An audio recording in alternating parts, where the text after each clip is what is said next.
Part 3. What if I don't want a long-term relationship with my WW? What if I want what she had with AP? I keep hearing this argument everywhere that affairs are shallow and pretentious, and they never lead to anything memorable. That in the end my WW chose me and repented of her affair for 5 years. That the people in an affair just go back to their animalistic instincts and focus on stroking their egos and short-term pleasure over everything.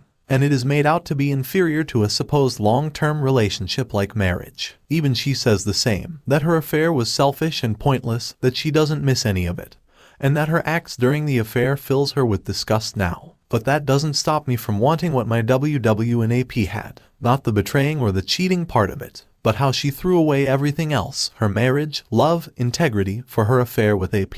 How she could just go wild with him and wasn't afraid of trying out the dirtiest fantasies because she didn't have anything to lose. How much excitement she got from sneaking around.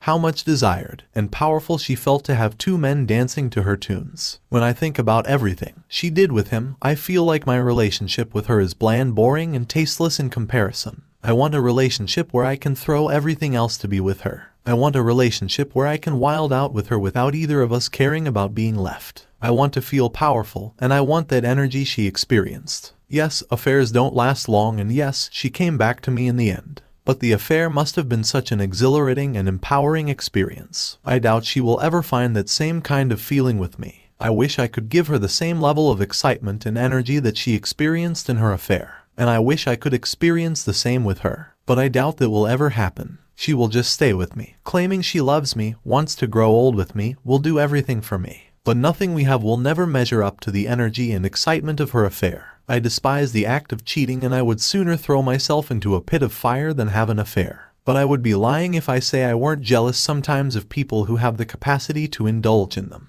P.S. Sorry about the frequent posts. I do well during the day but go into dark spiraling thoughts at night. Update. I hate how cynical and pessimistic I have become after WW's affair. Just to be clear, we have been divorced for the last 5 years after I discovered her cheating on me. We have only recently started to reconcile. But these days, I have begun looking at everything with a lens of cynicism and distrust. I hate that this is happening, and I want to stop, but there is no easy or quick way to just stop thinking about it. Just today I was having lunch with a junior colleague from work, and he couldn't stop talking about how amazing his new wife is and how lucky he is to have her. On the outside I smiled and said I was happy for him. But on the inside, I wanted to scream at him and warn him that he shouldn't become so emotionally involved with someone so early on. That people are cruel and there are some who actually enjoy imposing pain on you. He reminded me of myself 6 years ago. I couldn't help but wonder how this guy who talked about his wife with starry eyes would feel if tomorrow he receives videos of her having intercourse with another man.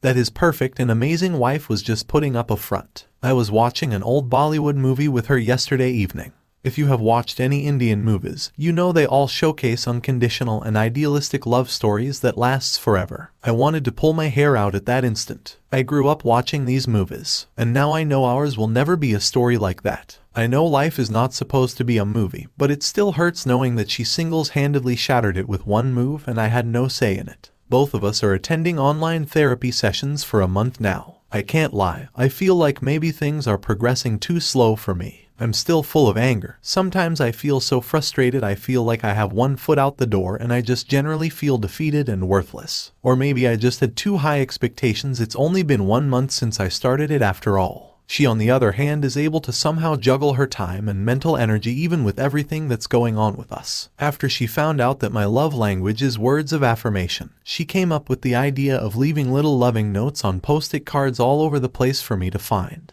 And I said, why not, go ahead. It's a really sweet gesture and I really should have been grateful or at least not thought of it negatively since I gave her permission to do it. I can tell she also puts in a lot of effort on each note, and I keep all of them and read them later on because they're lovely. But sometimes, my head just drifts into these thoughts that maybe, just maybe everything she's doing for me now is a pity present. Why put so much effort in saving something you threw away back then so recklessly? Is this genuinely her expressing her love for me? Or is this just her guilt from the last 5 years finally getting an outlet to escape? I question her genuineness at every turn. This lack of trust is at the root of my pessimism and cynicism. This afternoon I shared with her how I've been feeling the last few days. Basically, I told her everything I was struggling with in my last post. We talked for 5 full hours, and she did most of the talking. She also shared a lot that she was too scared to share before. No new details of the affair, thankfully, but new details about what led to the affair and how she felt during the affair. It's a lot to unpack and I'm still processing most of it. But I hate that I can't take even the smallest of things she says as truth anymore. It's like my brain has conditioned itself to believe that every word that comes out of her mouth is either a lie or manipulation. And maybe that is her fault for betraying me, but it is a real obstacle if we are to reconcile someday. How will I even begin to process and understand her perspective if my brain automatically rejects everything she says as false in the first place? Just to be clear, I'm not going to blindly believe her. I will check with the information I already know, and I will call out BS when I see it. But the state that I'm in now, there's nothing she says that feels like truth even if there's no basis for me doubting it. I'm not even necessarily talking about things related to her affair. Honestly, she told me the other day that we've run out of sugar and asked if she can walk to the neighborhood grocery store to buy some. And I became immediately paranoid and distrustful, and went to check if we've actually run out of sugar or if she's just making excuses to get out of the house so she can meet someone. I hate being like this. It's always the same problem with me. Distrust. And I always have the same question. Will I ever be able to trust her? Is there someone who actually got over this and was able to trust again before their WW got tired of them? Update: I've noticed I'm actually in a better mood when I spend more time with WW. It's really odd considering how triggering everything about her is to me. We spend most of the week busy because both of us work demanding jobs and get time to spend in each other's company only during the evening. And most of the week I spend the nights awake in the backseat of my car or in the floor of my bedroom unable to sleep and spiraling in dark thoughts. Most of the posts I've made here were posted on weekdays during those lowest points when I'm lonely and want to write SHT down to cope. Even during the day, random triggers consume my headspace. On weekends, we don't have to work jobs, so we have made it a point to spend all day together. I go out on dates with her sometimes, though it's been a while since we went last. We mostly just stay home and laze around. This said, I was out half the day for some work but then spent the entire rest of the afternoon watching some dumb Netflix show with her, and then went on an evening walk with her. Surprisingly, it was a completely trigger-free day, even though she was right by my side. At night, for the first time in many weeks, I had a good night's sleep. On Sunday too, I had the same experience. We went out grocery shopping, and even though there were many instances where I could have gotten triggered, in the end, I was fine. She's also weirdly receptive to my triggers, and many times she perks up and holds my hand whenever she figures out I may be feeling uneasy. Like when an actor who got caught in a cheating scandal appeared on screen and she asked if she should skip that part. I dare say the last 2 days were actually not so bad. It's far better than how I felt the entire last week. It's odd considering how her entire self is supposed to be a trigger for me. I recently figured out that the reason I can't have sex with her is because her face itself is a trigger for me. Her body too, in fact. It's all because of those xtapes I saw. Seeing her face during sex brings back those thoughts. My therapist only suggested that this may be what's going on, but I'm pretty sure it's accurate. How does her presence have such a positive effect on me? I brace myself every time for a triggering and rough experience whenever I need to spend some time with her, but it's always turned out better than I expected.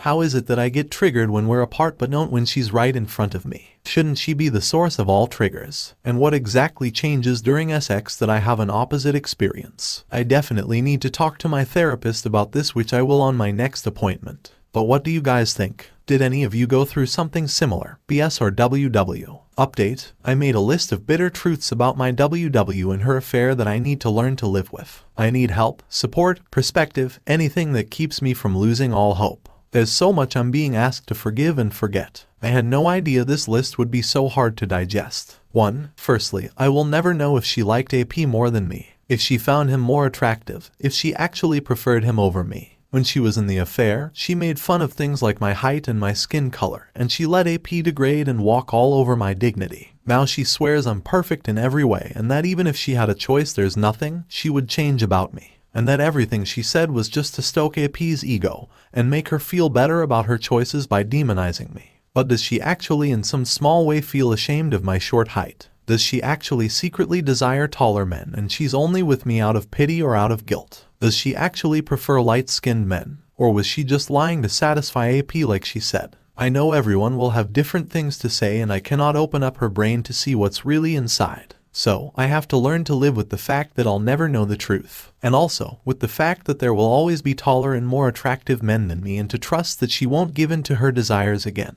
That's a big ask. 2. I will always, or at least for a very long time, feel inferior and like a second choice. A safer option that she only took because AP turned out to be in a hole. If AP was actually a half-decent person, even someone who did the bare minimum, she would have left me and married him. And she wouldn't have thought about me for a single second. And I need to live with that realization because there's nothing else I can do. 3. I will never be able to give her the same exhilarating and exciting experience that the affair gave her. Ours will always be a boring marriage and do boring, predictable things. I will always be someone she knows. She will never find that same energy she got from exploring a new person, that thrill of doing something forbidden behind the back of your husband. I can never give that to her. And I also have to trust that she won't seek out that same feeling from a different AP again. That she's not just with me as a side piece that she can use to fulfill her cheating fantasies. Again, there's no choice. I have to live with it or there's no reconciliation happening. 4. I may never be able to have sex with her without being triggered. We will never be naked together without the images of them having sex playing in my head. I may never enjoy sex with her or climax with her ever again. Not a given, but definitely a possibility. This also means that she might end up feeling undesired and unfulfilled in our sex life, which means she might again go out and find that desire elsewhere. I have to live with that uncertainty and that fear. 5. None of this may lead to anything. Even after 5 years of reconciliation, things may not work out, which means 5 more wasted years of my life. I don't know if I ever will be able to love anyone else the same way again, or even love anyone else full stop. But I do want a family. I want to have kids. I want to come back home and find someone waiting for me. To commit to something like reconciliation that has so many variables involved, so many things that could go wrong. So much of it is based on just the assumption that she won't cheat again. There is always the possibility that we work through it all, I find happiness again.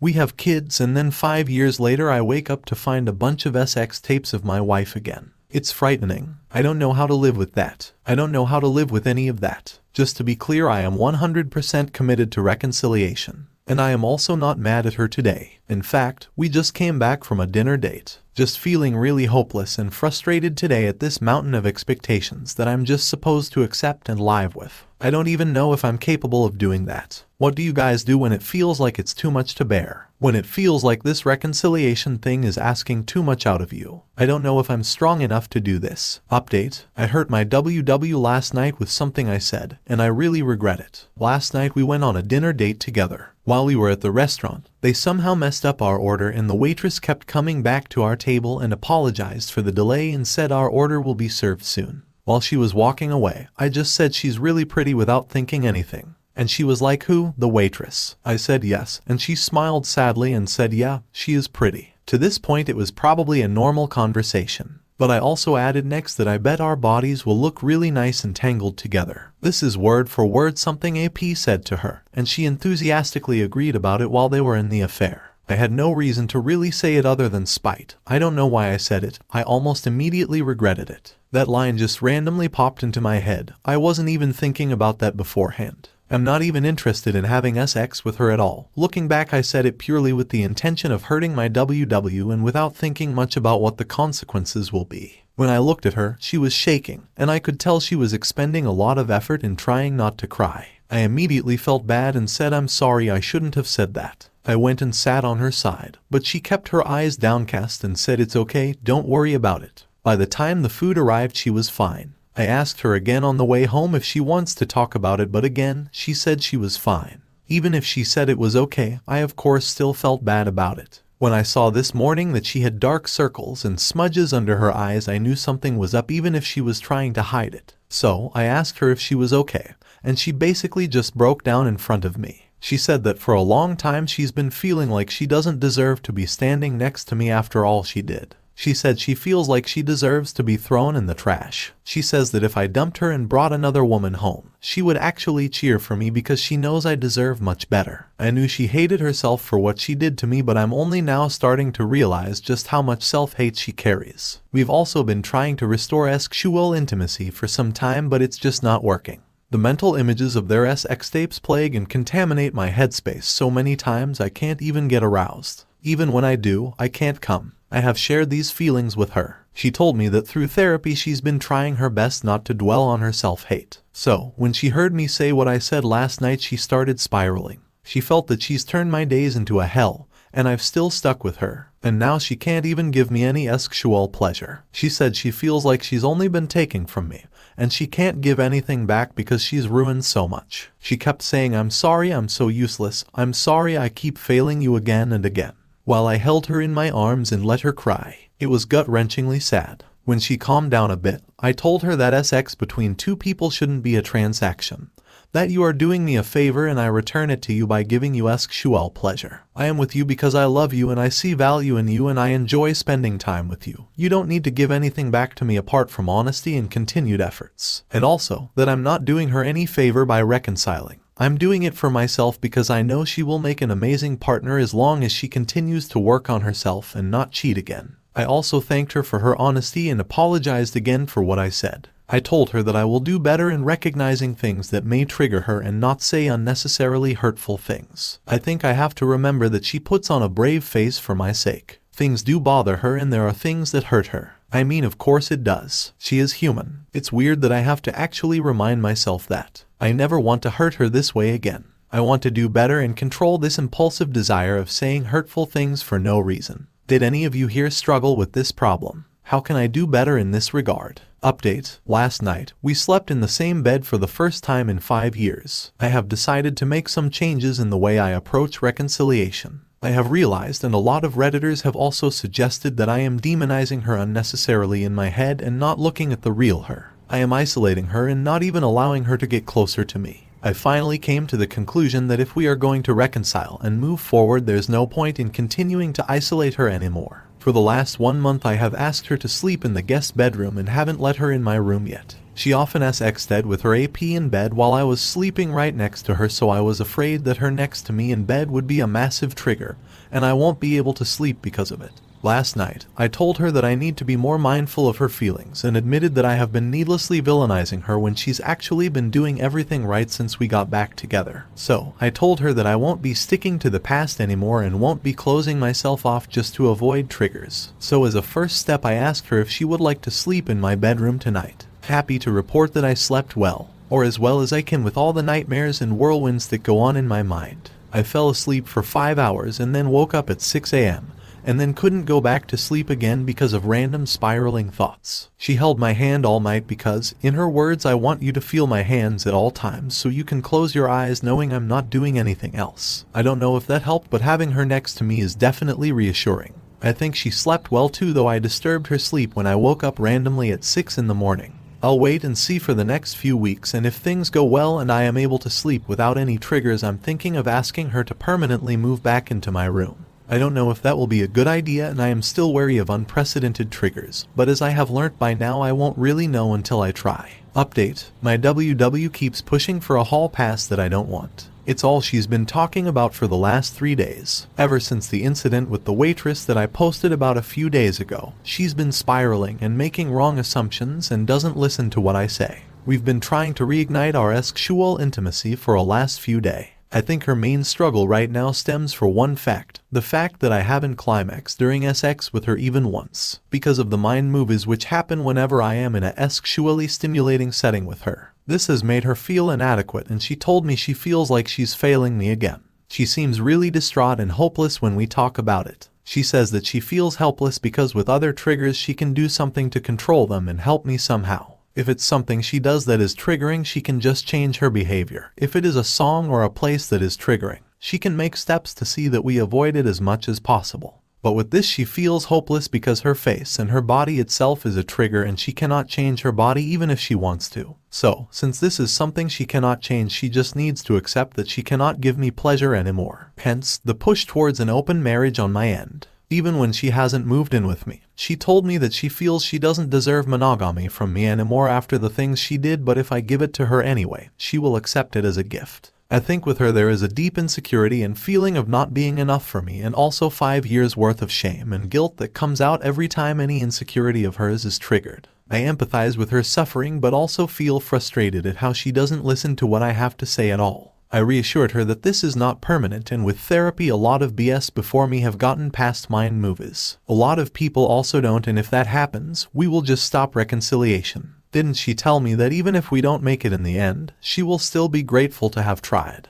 She tells me that I may feel like I don't want it now, but in future it is possible that I want to have physically pleasurable sex with someone, and if I feel like it, I can go have it and I don't even need to tell her. I just lost my cool at that. I yelled at her and asked her if she wanted me to have an affair, and if she wants me to stoop down to her level. She cried and I felt bad and apologized. She told me, "I'm sorry, I feel so worthless, it's like I'm in D-Day again." I feel like as long as she's stuck in this rut, we will be going in circles around the same conversation. She's been attending therapy and she told me she's been discussing her insecurities with her therapist. I hope with time the situation improves. Did any of you here go through anything like this? Is there something I can do to help her and stop her from spiraling? Update: I don't understand the affair mindset at all. Can someone help? So, you're telling me that my highly intelligent, confident, and compassionate WW1 started an affair with a manipulative piece of scum. 2. Because she wanted validation. 3. Apparently validation from her own husband was not enough. 4. And she was too scared to talk to me about her needs for some reason she hasn't been able to explain. 5. But then somehow, she had no inhibitions about asking for validation from some random guy she hooked up with 10 years ago. 6. And all this while simultaneously claiming to have never felt anything was missing in our marriage, and that it was so perfect, and she wishes she could have it back. 7. While also conveniently never realizing how precious her marriage was during the entire 1 year that she continued her affair for. 8. Because apparently the validation she got from him was like a drug. 9. Which obviously means that it was a feeling she was willing to throw everything else for, and this feeling was more important to her than whatever our marriage stood for. What's even more confusing is after I found out she 1. Was immediately clear that she wants to be with me despite just 2 days ago planning to go visit him in his home. 2. Blocked him and never contacted him again. 3. Dragged him to court and got him imprisoned for good measure. 4. Even went as far as to say she was glad I found out and almost made it sound as if I saved her from what she was doing. 5. When this was the same person she was traveling across states to meet and did all manner of favors for. 6. But then somehow she never yearned for that feeling again, never reached out to him again. 7. Even 5 years later she still wants to reconcile and still says he doesn't even compare to me at all. 8. While her texts with him seem to indicate a completely opposite picture where she makes fun of me and said our marriage was not working out. Sure, she says now those were all lies. She told him to stroke his ego and keep him interested in her. But there is again a contradiction here. If he was so important to her that she would trample all over my dignity for this feeling of validation that he gave her, then how come she was able to overcome this need for validation in seemingly one snap of a finger when I found out? How come she never thought of him or wanted to feel that validation drug from him again? I am now at a point where I am starting to trust her words. She has proven reliable and trustworthy enough in the last few weeks. But the things she's told me are so difficult to wrap my head around. They make zero sense to me. Maybe this is because I have never had an affair of my own. I guess I'll never know. The biggest one that I struggle with is how did you never realize the importance of our marriage for 1 year? 1 year is too long of a time. Did you never sit down and think about it? Did that thought never occur to you when you came home and saw my face, even once in 12 months? And how can I forget her feeling intimidated at having to discuss her needs with me but somehow didn't feel intimidated to step out of marriage? Isn't that a more daring thing to do? Or am I missing something? I am not questioning her genuineness anymore. I trust her when she says all this. At this point I just want to understand. How are so many of these contradictions and unlikely chain of events possible? I would love to hear some experiences from other wayward on this. Edit. I suffered a minor hand injury a couple days ago which made it uncomfortable to type for the last 2 weeks. So, I haven't made new posts in this time, but I have continued